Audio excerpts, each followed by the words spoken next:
Support for this episode of Judaism Unbound comes from the Oshman Family JCC in Palo Alto, California, whose vision is to be the architects of the Jewish future. The Oshman Family JCC empowers you to experience Jewish paths toward a life of joy, purpose, and meaning through innovative Jewish learning and wellness programs, community building, and initiatives to develop the next generation of Jewish leaders. Learn more at www.paloaltojcc.org. This is Judaism Unbound, episode 417, Jewish Learning for Climate Crisis. Welcome back, everyone. I'm Dan Liebenson. And I'm Lex Rofberg. And today we are spotlighting two amazing people who are going to be teaching this semester in the Yeshiva. Our guests today are Laura Duhan-Kaplan and Yosef Rosen. Both of them are going to be offering classes, separate classes, that include teaching of deep relevance to our contemporary climate crisis. They both draw heavily on elements of Jewish tradition in doing that. Even though our guests today are teaching two separate classes, we thought it would make a lot of sense to talk with them together to interweave their teachings, and you may find that you want to sign up for both classes after this conversation.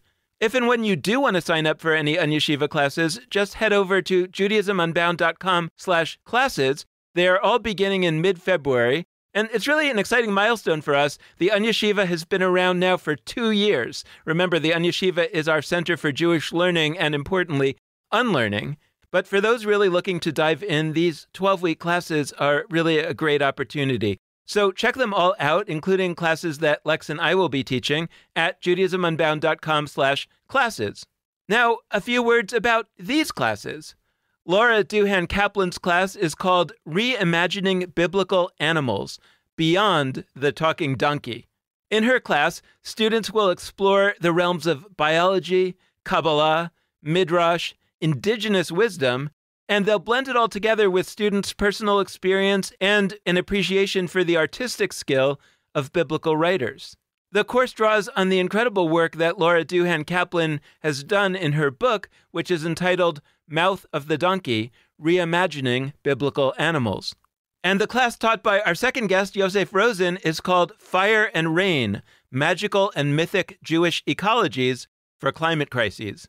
In Yosef's class, students will explore how Jews have engaged in the past with the dangers of fire and the scarcities of water, which are two things that we're dealing with today. In this class, you'll encounter little-known histories of Jewish firefighting, myths of rain as an erotic ecological event, salamander and challah fire magic, angels of ice and fire, and more.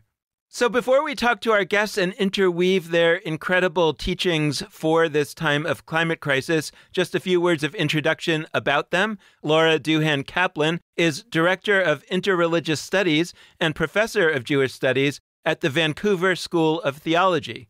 She has received many teaching awards for her teaching of religion and philosophy, including the American Academy of Religion's Katie Geneva Cannon Award for Excellence in Teaching, and the Carnegie Foundation's U.S. Professor of the Year Award.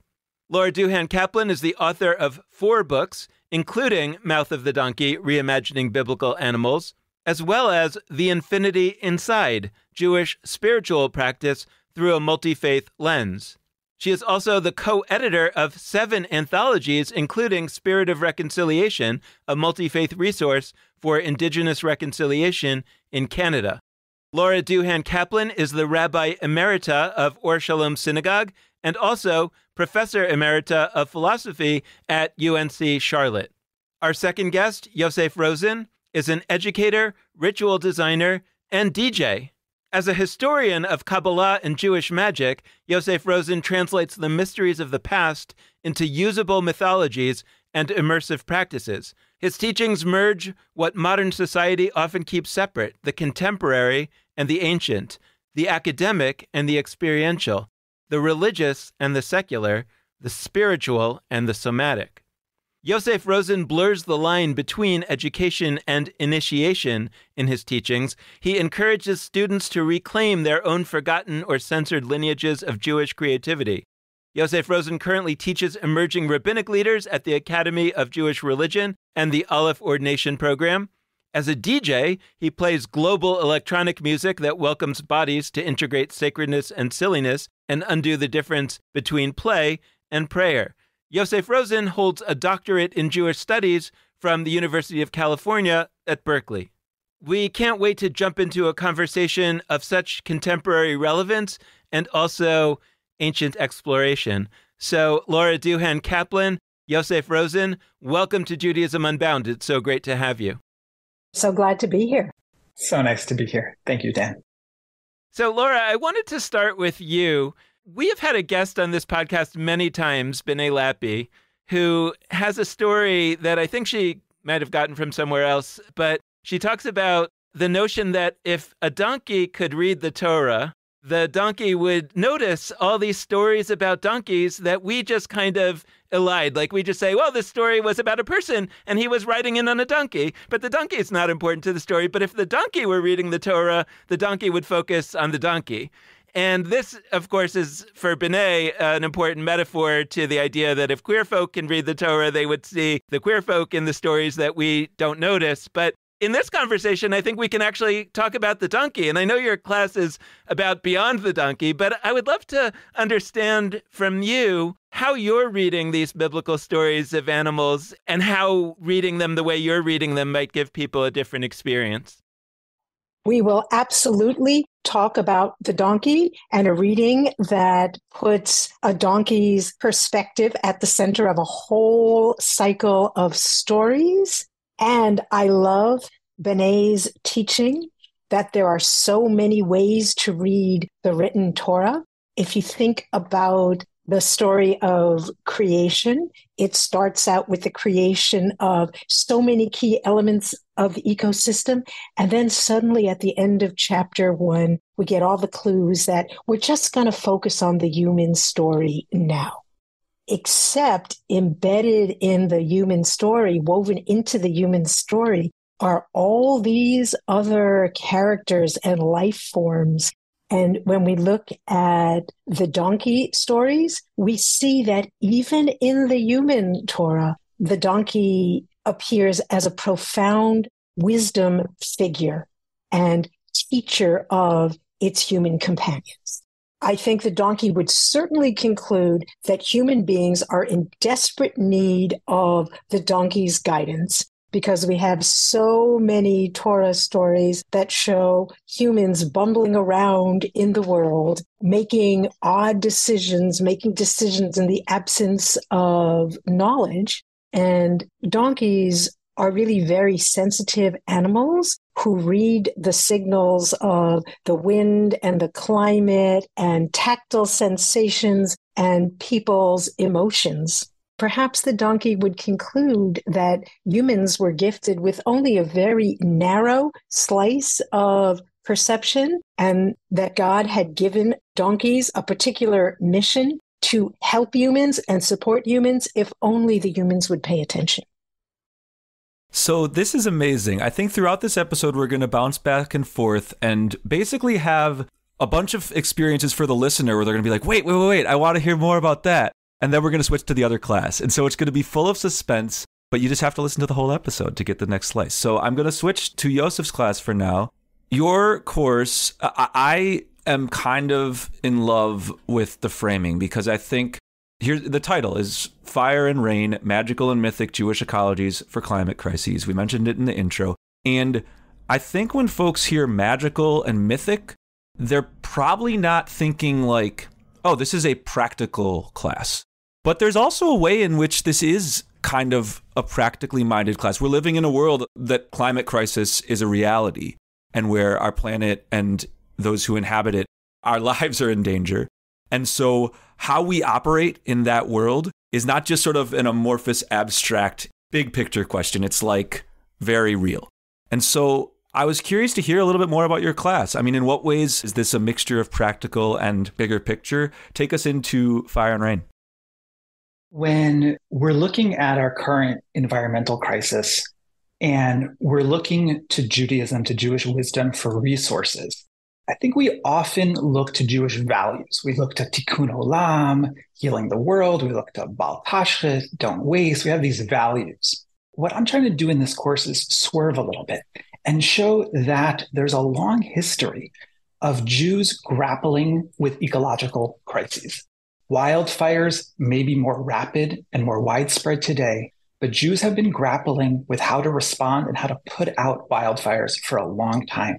And we have a lot of really fascinating evidence of a variety of ways that they responded to those wildfires, ways that they became firefighters, ways that they used magic, ways that they used prayer. Drought, you can go already to the Hebrew Bible, lots of drought in the Hebrew Bible in Middle Eastern ecology. So what I'm trying to do is exactly like you're saying, let's look practically. Okay, there's a drought. What did Jews do? Okay, there was a wildfire in Germany. What did Jews do? And from those very real, tangible responses, what lessons can we learn? Some of them might be really practical, like, okay, they put out the fire like this. Okay, should we do that? Should we not do that? But some of them are going to be things like, okay, I'm not actually going to use salamander blood to put out a fire, and we can come back to that. But what does that teach me about a Jewish way to orient myself to nature and to the disaster that is in my environment? So that's really, really interesting. I feel called to do some weaving of these two classes together. Yosef, I'm curious, when I think Jewish relationship to climate catastrophes, and if I'm trying to think of the anecdotes that I know of, the biggest one that I would start with from, Genesis, the world gets destroyed, right? There's an actual flood. And so I kind of would love to hear, I don't know if that's part of your syllabus, I don't know where Noah's Ark lands in this, but I'd love to hear from you, how might we look at that story as one example of a Jewish relationship to climate disasters? Also, maybe it's like a bad example. Maybe like part of your answer is that's not quite right, and we're going to be looking at other stuff. But bringing the two of your classes together, that story is also an example of us asking the question from the donkey's side, or in this case, from every species of animal that would have been on that mythical ark. And so, Laura, after Yosef goes, I'd love to hear a little bit from you about the animal's role in that story. Yeah. So I'm looking at fire and water, fire and rain. And very obviously, they have almost an inverse relationship in the sense that we're looking at drought, which is too little rain, and wildfires, which is too much fire. Right. And so those are going to invoke different responses. When there's too much of something or too little of something, those are going to lead to very different behavior patterns and stories that are told. And so the flood is actually a really interesting counterpoint here because it's the opposite of drought. It's too much rain, right? It's the world is flooded with water. So it's actually not a story that we're going to look at, but it perhaps provides more of a parallelism to wildfires, which are also currently almost, you could say, our contemporary Mabul, our contemporary flood, because they are spreading across the globe. So I think the question of, is there too much of something or too little of something? And what type of existential responses to those ecological phenomena is really important to frame. In the story of the flood and Noah's Ark, there really are only two animals that give us enough material so that we can see their point of view, and that's the dove and the raven or the crow. The biblical Hebrew word orev really means corvid. It can be a crow or a raven. And what's fascinating for a contemporary reading is that if you are a modern urban dweller in much of the world, you will have a lot of knowledge about how crows live, and you will have a lot of knowledge about how doves and pigeons live.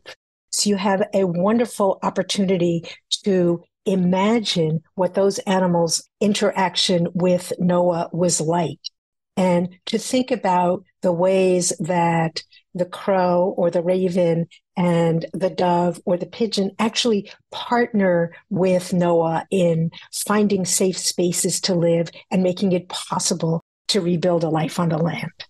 And we will, in the course, look at what we know and what is known about how crows and ravens live, and spend some time imagining what role that animal plays in its partnership with Noah. I live in a city that has been heavily colonized, so to speak, by crows. Each flock, each large group of crows has their region of the city divided up into family territories.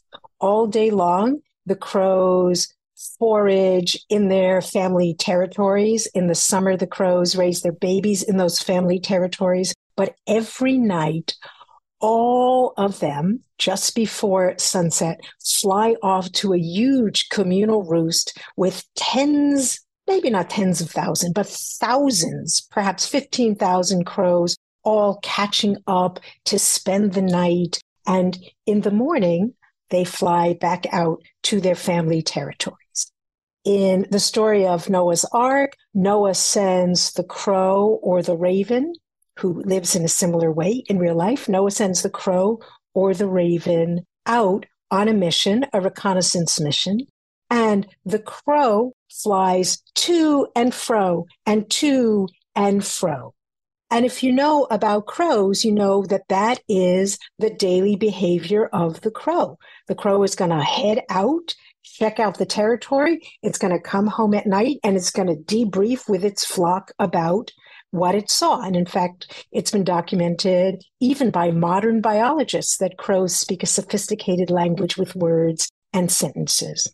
If you didn't know that about crows, you might think, oh, this crazy bird is just flying to and fro. It's of no help to Noah at all. But actually, Noah understands how the bird conducts its daily life. And the bird lives its best life, getting information, bringing it back to Noah. And together, they gather the information they need to know when it's safe for the boat to land. In the Tanakh, there's one particular animal that shows up over and over again in stories about ecological disruption, and these are locusts. In real life, locust plagues are a result of environmental disruption. When there's a cycle of drought followed by a cycle of heavy rain, grasshoppers morph into locust colonies. They fly off in search of food, and that's when they devastate the human food supply. In the Tanakh, we'll see this in the book of Exodus. We'll see it in several of the prophets. The Tanakh seems to interpret locusts as a moral message from God that we have disrupted our land. So I'm always curious about when we look to the Bible or to the Jewish tradition, and we find a lot of things there that have to do with agriculture, that have to do with animals. And like you've been saying, in the world where the Bible was created, a lot of people worked in agriculture and worked with animals and lived with animals in a way that we don't today. I mean, we have dogs and cats, but most of us don't live with goats and sheep in the house. And if you have wisdom in that world, you'll probably put it in terms of animals and in terms of agriculture. Like we were just talking about the idea that in the story of the scouts being sent into the promised land, which is a story that I really love, that one of the things that happens is that the scouts come back and they say, we felt like grasshoppers, and they saw us as grasshoppers. And I think that if that story had been told today, you would have said, well, I felt like a junior partner at the law firm. In other words, I felt small. Right. But you wouldn't say I felt like a grasshopper necessarily. I'd say grasshopper before that one, Dan, but I hear what you're saying. Well, I'm just trying to come up with a good example. You'd have different things that you would talk about because that's our world. And I feel like a lot of times when people look at the Bible, they feel distant from it because it's using metaphors and it's using comparisons that they imagine is the heart of things. They imagine that what God is really interested in is agriculture. And I think that's both true and not true. And I'm curious how both of you think about the Bible and the Jewish tradition and its focus on the natural world, that you both think about it as, it really is concerned about the natural world. We all should be. I mean, I do think that when locusts come and spread all over, it's probably a sign that we've been mishandling the world in a certain way. I don't know if God, a being, is out there punishing us, but in some way the earth is kind of taking back its own, and we can call that God is punishing us, right? And so there's that, of course, but there's also the way in which ancient peoples might have been passing on other wisdom to us in the form of these stories about agriculture and animals. So I'm curious how you put those two together and where you go with that. drought is not a metaphor. Drought is a reality, a lived reality, a seasonal reality for those who lived in the ancient Middle East. And Deuteronomy makes a really interesting theological claim, which is that drought is a precondition for the type of covenantal devotion that God wants.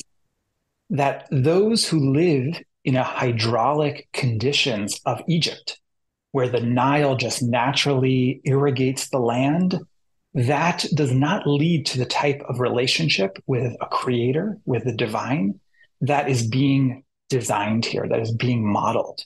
And it's specifically in ancient Israel that where there is this rhythm, rain, no rain, is it going to rain, is it not going to rain, that leads to a certain condition of dependency. And that condition of dependency leads to the type of relationality that the Bible is really forwarding. So on the one hand, drought is not a metaphor. It's real. But what Deuteronomy is telling us, and the rabbis really take this forward, is that living in an ecological world where we don't have alternatives to rain to irrigate our land and our whole economy is agricultural, it leads to certain emotions, certain types of relationships, certain types of religiosity that are not possible in other ecosystems.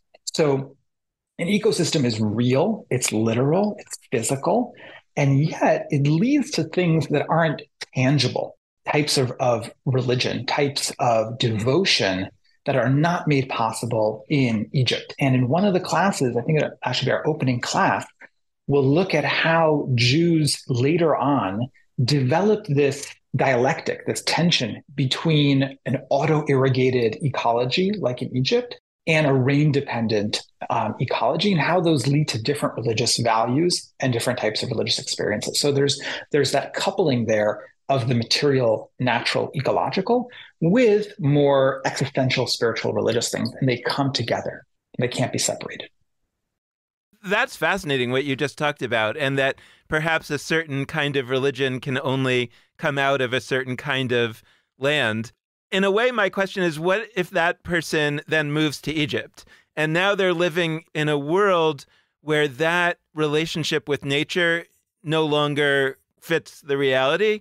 Does that say, oh, well, we can't really relate to this anymore because it's only about a land where it rains and doesn't rain? And by the way, Lex and I have talked about this with regard to Shemitah, resting the land every 7 years, that after the exile from Israel, the rabbis seem to have more or less said, well, that's not applicable anymore. And we've talked about what a missed opportunity. There's so many things that they could have done with the idea of Shemitah, which folks today are doing, but that for the last 2,000 years they really didn't do because they overly focused on the non-metaphorical elements of relationships with the earth. And I'm wondering how you think about the situation when maybe it's less true or differently true than it might have been when it was originally composed.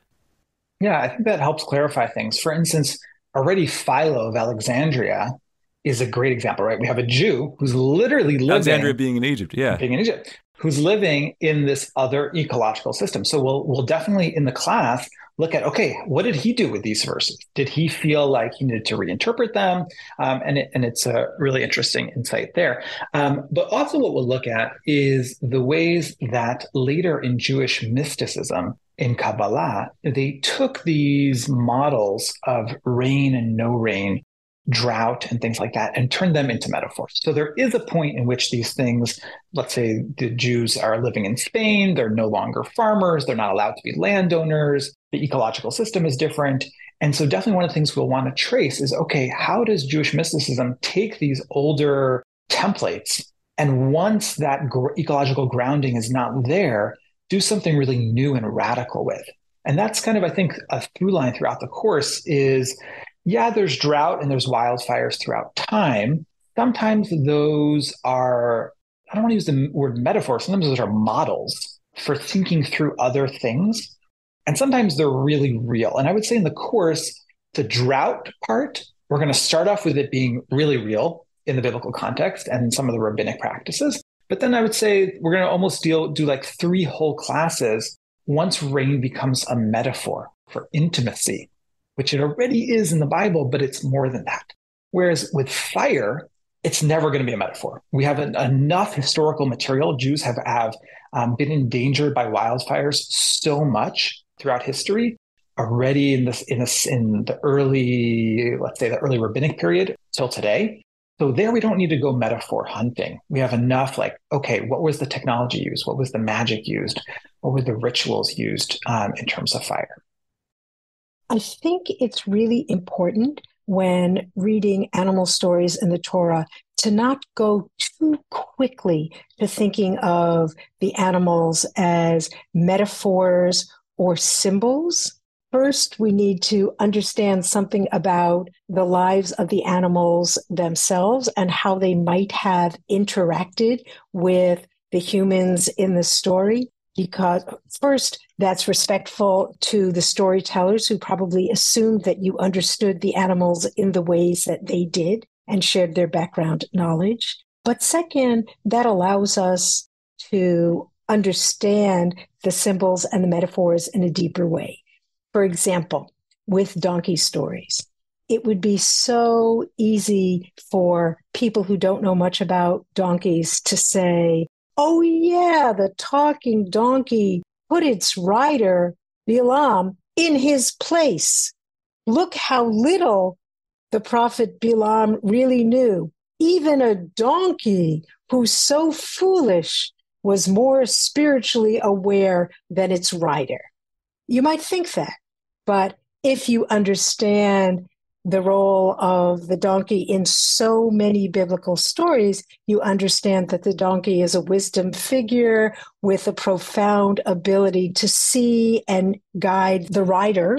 So you get a different sense of the function of the donkey in the story, and you might come away thinking, oh, wow, what does happen when a person who is usually spiritual savvy loses touch with their inner GPS or their inner guide? How do you set that aright? So when you first immerse yourself in the story on its own terms, you get a very, very different sense of what is the general principle that you should take forward out of the story. So I'm curious about the question of power with respect to both of these classes. I think there's a really interesting set of questions to ask and tensions. Like, I know that all of us are aligned in thinking that our Jewish tradition, but even like just the Bible within Jewish tradition, like it doesn't have one take about our relationship to animals. And I think there's inherent tensions that you glean even, I mean, I don't think it's like you have to be super sophisticated and adult. I think even kids might notice some tensions between like, there's parts of the Bible where animals are companions that are with us. There's parts of the Bible where we're sacrificing them on altars and sprinkling their blood. That's two different roles that animals are holding. And I mean, I'm speaking as a vegetarian, but even if you're not like somebody who refrains from eating meat, I think how we relate to those parts where the animals, I do think, are more like objects, tools that we use for our purposes as opposed to partners with us are very challenging. I'm curious to what extent, I mean, whether it's something you talk about in your class or it's just, I'm curious how you relate to those components of the Bible and whether that's kind of like a separate box or if it ties to the parts where they are more our companions. I'm realizing that's something that donkeys, if they were reading, would maybe not struggle with as much because they're not the ones being sacrificed. But if, say, a sheep was reading, they would certainly notice those parts. And then I'm asking a similar question around land because there's real tensions there too. There's I think a really strong theme, and this relates to Shemitah that in ways that Dan spoke about, where humans don't own land necessarily. But it does seem like certain lands can be our domain and we can have power over those lands and use them for our purposes in certain ways. And so I'm curious on that front too, how we explore the back and forth, even within traditional texts, where some of them might offer us really beautiful teachings that we feel aligned with and others might feel challenging. The Torah starts off right in the first 3 chapters telling us that it's going to give us multiple perspectives on our relationships with animals and also the land. It starts right off by contrasting 2 really starkly different perspectives. In the first version of the creation story in chapter 1 of Genesis, we see humans are being given an instruction, uridu ba, rule the land, dominate the land, use the land for resources the way the Book of Kings says King Solomon mined the land for resources, and do this over the animals of the sky and the land and the sea. And then in chapter 2, the human is placed in the garden, la'avod otah, to serve it. And as the story of the first humans unfolds, they have free conversation with a snake who, for all we know, is simply trying to impart to the humans snake wisdom about how to live well. And we see, in a sense, in chapter 1, sort of a royal perspective on the land, what the land looks like to those with wealth and power as a set of resources that they can use to gain more wealth and power. And then in chapters 2 and 3, we see something more like the perspective of most people in biblical times, subsistence farmers who, if they didn't understand the land and didn't serve the land and didn't work in partnership with the land, they would starve. They would literally, as Adam, one of the first humans, is told, they would literally be pulling weeds out of the ground. And as the stories of animals unfold, we see both of those perspectives in tension. We have lots of stories where people are living so intimately with their sheep, you can't always tell the difference between the sheep and the people, like in the whole Jacob, Rachel, and Leah cycle of stories where their names are even names that could describe sheep. And then you have stories of the Mishkan, the relatively fancy artisan handcrafted tabernacle in the wilderness, where animals are being brought and sacrificed as if they're of no account, simply to meet human, spiritual, psychological, communal needs. As the stories unfold, if you read them carefully, you see there are tensions between people who are completely on board with the royal ethic and people who think that that is an aberration and an unethical way of living. The question of power and powerlessness is so core in our contemporary moment of ecological crisis, right? We all feel, what power do I have to change things? Okay, I can recycle, I can maybe lower my carbon emissions. That question of what power do I have to confront ecological disaster is not a new one. And that's a key part of what we're going to try to do in the course, is look at how in the past, Jews too grappled with, what power do I have to bring rain? What power do I have to stop a fire? With rain and drought, it's very clear that you have no power. Nowadays, we can do some cool stuff with airplanes. They go in clouds and kind of like auto make the clouds rain. But basically, it's really hard for humans to make it rain, right? We may use make it rain as a metaphor, but to literally make it rain. I was just going to say, make it rain. Yeah. Yeah.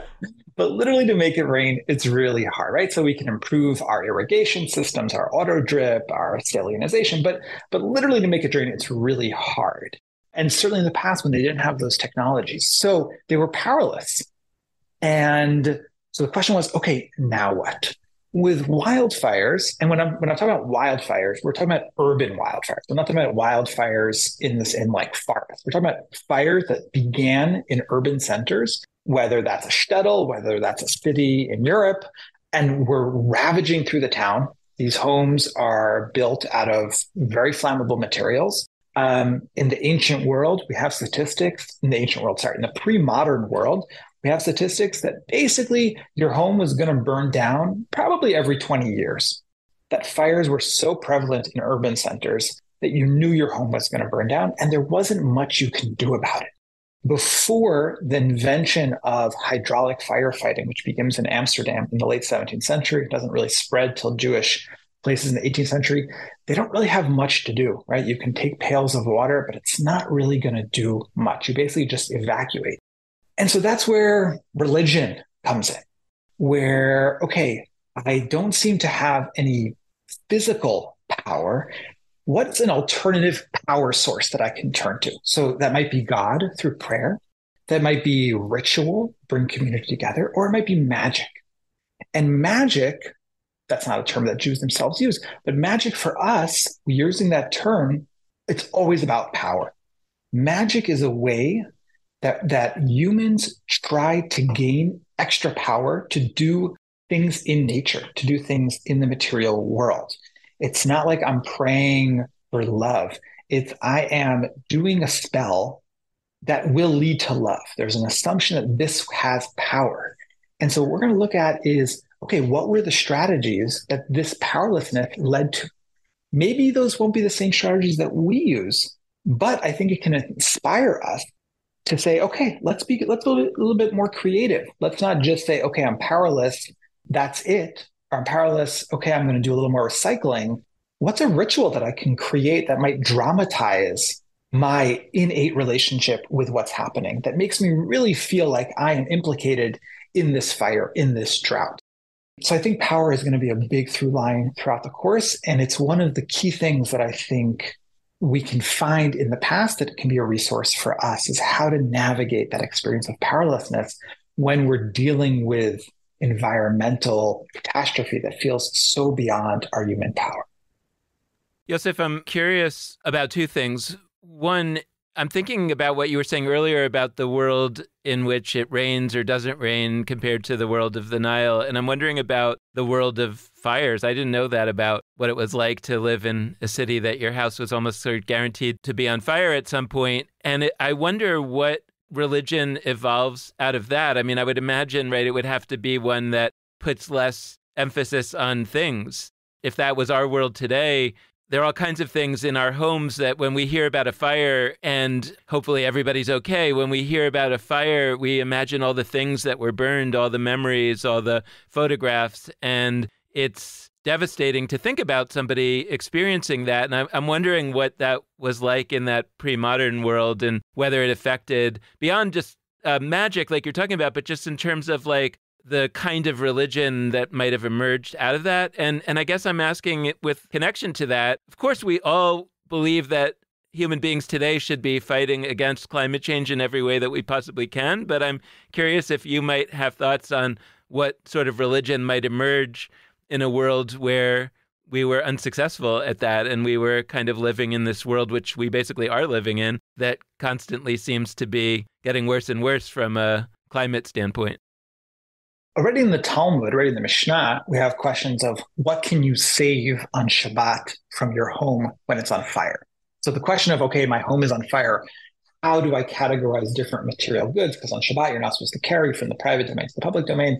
So that was certainly a question. And then later it became a question of, okay, if my life is in danger, if my life's not in danger. But the theme that I want to raise that I think is really important and not so well known is the theme of interreligious collaboration that crises lead to. With drought, so sure, you and your non-Jewish neighbors are living in the same environment and you both need rain, but you're probably going to do it in different ways. You might go to your temple, they're going to go to their temple, do their ritual. With wildfires, it's a little different. It's right now, it's spreading. Your house is right next to my house. Even in shtetls, when we think of like Jews living together in Eastern Europe, these weren't ghettos. Jews and non-Jews were living right next to each other. And in fact, the earliest ghetto, this is a great example of this, the earliest Jewish ghetto is the Judengasse in Frankfurt. And in 1711, there's a massive fire that spreads throughout the Jewish quarter and basically burns down all the homes in the Jewish quarter. And what happened? The Christians who lived right next door took the Jews into their home. An astounding thing that we don't have evidence of happening many other times. They said, okay, you guys are homeless, come into our homes, even though until then we were kind of prisoning you in this ghetto, come into our homes. And also we have examples that I discovered that haven't really been documented before, that Christians would turn to Jews and say, hey, you guys have these special rituals that you use to put out fires. Can you do that for us? And so there's a lot of really interesting examples of the ways that neighbors who are Jews and non-Jews have to collaborate together to put out a fire. So I think one of the answers to your question is, what does religion look like on a planet that is ever more ravaged by ecological disaster? Is more and more collaboration, right? We all live on this planet that is in dire straits. How do we collaborate with each other? Probably the weirdest story that I've found, maybe not, there's some other weird stories that we'll do in the course. This one is from Sefer Hasidim, which is a 12th century Germanic text. And it gives a story. There was once a fire on Shabbat. There's a big question of like, can you put out fires on Shabbat or not? We're going to do a whole class on firefighting on Shabbat. And one of the at that point, a very kind of, we might say, xenophobic idea was, if there are Jews involved their life is in danger, you can save them from the fire. But if they're non-Jews, let the non-Jews deal with it. So the story goes that there's a fire running through town, and there's this character, it's not clear who he is, but some Jew notices that there's a lot of children in this area. And sounds kind of gross. He pulls down their pants and checks if they're circumcised to see if are they a Jewish child or a non-Jewish child, because he's only going to save the Jewish children. Comes along Rabbi Yehuda HaChassid, who's the hero of this book, and yells vehemently against it and says, "What are you doing? No, the fire is going to burn all of us. There is no Jew and non-Jew," right? It's almost like a Jesus-Paul line. When we're all in danger, there's no difference right now between the Jew and the non-Jew. We are all in this neighborhood. The fire spreads from Jew to non-Jew, non-Jew to Jew. You can't have those differences. So what begins with a very gross story actually uncovers a really profound insight that already in 12th century Germany, when there was very strict kind of tribal lines between Jews and non-Jews, fires kind of melted those away. We were wondering together about what religion might look like in a much less secure time. And I think we don't have to speculate that much. We have credible anthropological theories about what human life might have been like after the Ice Age, or in times of people migrating in very small groups. It's a lot like what Indigenous people in North America who are recovering their traditions are bringing forward. A tremendous amount of storytelling, ritual, particularly ritual that doesn't require a lot of implements, dancing and singing. And in my work at the Vancouver School of Theology, I co-direct a program in Indigenous and interreligious studies with my Indigenous colleagues. I've become particularly friendly with one family of the Stoney Nakoda Nation, and they are constantly and with great delight drawing parallels between the religion described in the Tanakh, in the Hebrew Bible, and their own traditions that they are recovering and celebrating. They see a great respect for cycles of the land. They see a great emphasis on ritual. They see multiple versions of ancestral stories being told and retold. So I think we have some information about what a Judaism in insecure times long ago, pre-urban times, when people lived in extended groups that show up in the Torah as tribes, extended family groups. I think we have information about what those kinds of traditions might look like. And they would be local traditions with great variation. And we're constantly seeing, for example, in the Book of Kings, that there's a king who loves the diversity of local traditions. And then there's a king that can't stand the diversity of local traditions because they want to use religion for their own social control purposes. And yet these kinds of local earth-based traditions keep reemerging.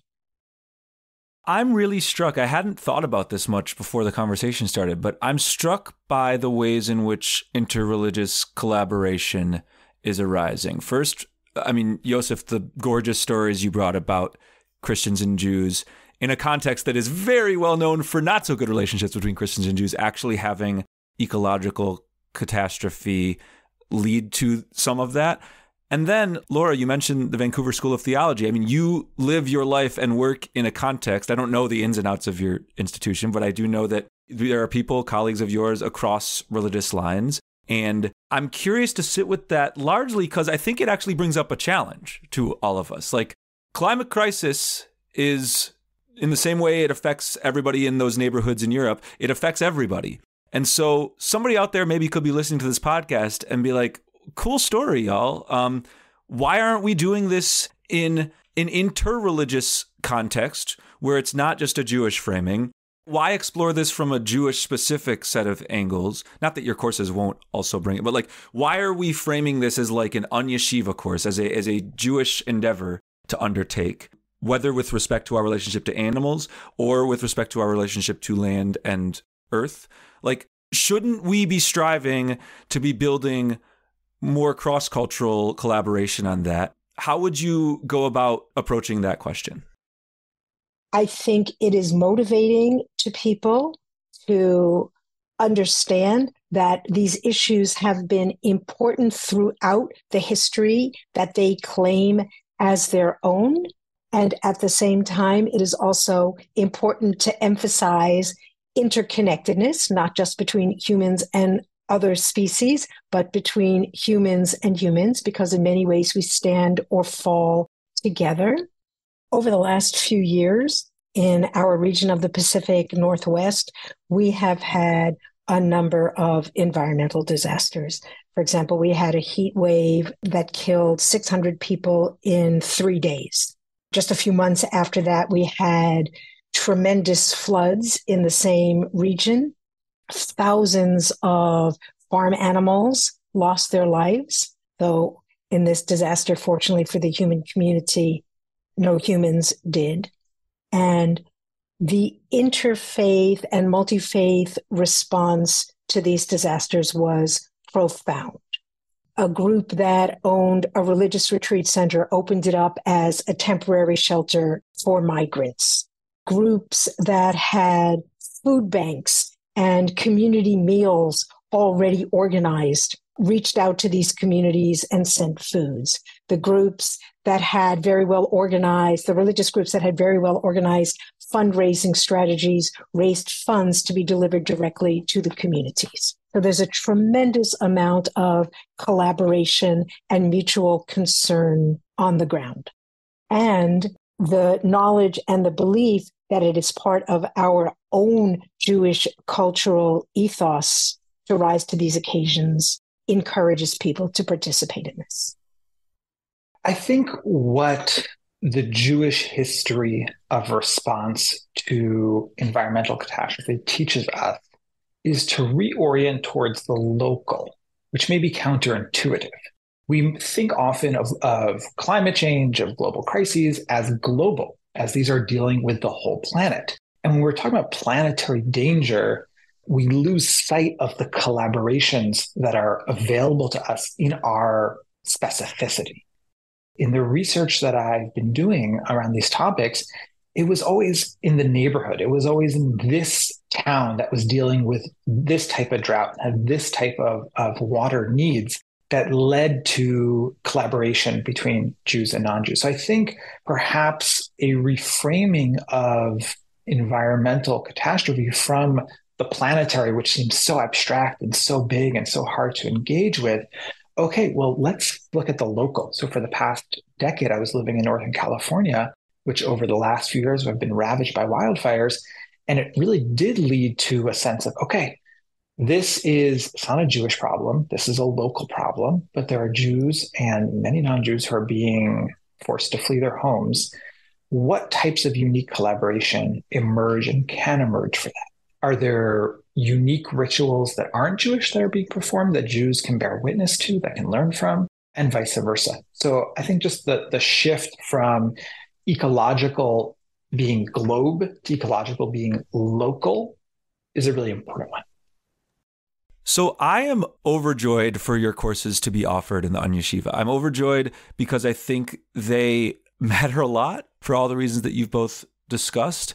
And I'm also overjoyed because I think one of the challenges of confronting questions of our relationship to the planet or to animals is that they feel very heavy and weighty and hard, and they're not always fun.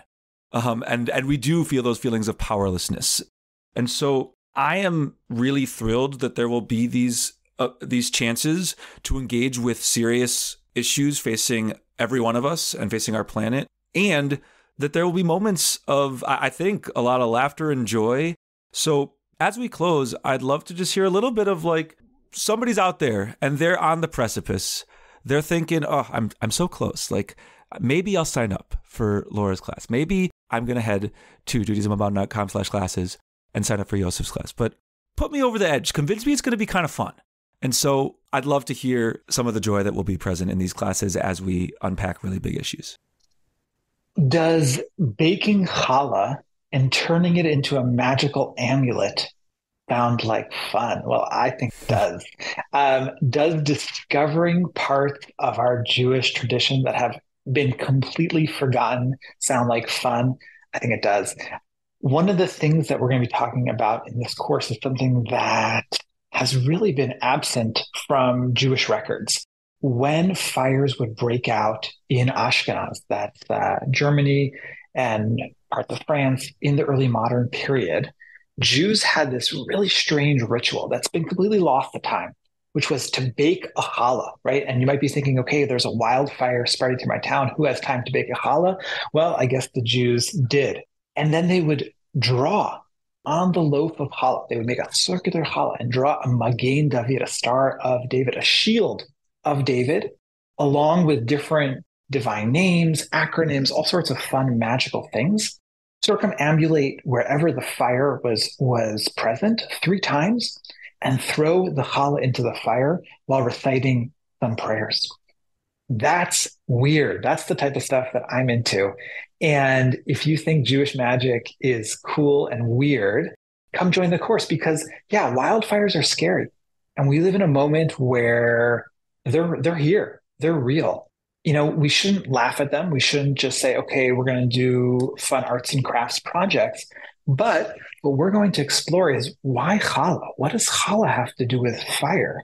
What does the Star of David have to do with anything? I thought that was a symbol of Israel and war. What does that have to do with magic and protection? And so if you're interested in Jewish magic in a very pragmatic way, in like, how was magic used to put out fires? How was magic used to encounter drought? I think it brings some levity, some creativity to it. So if you're someone who's interested in history and magic and wants to look at real historical examples, come aboard. It's going to be fire.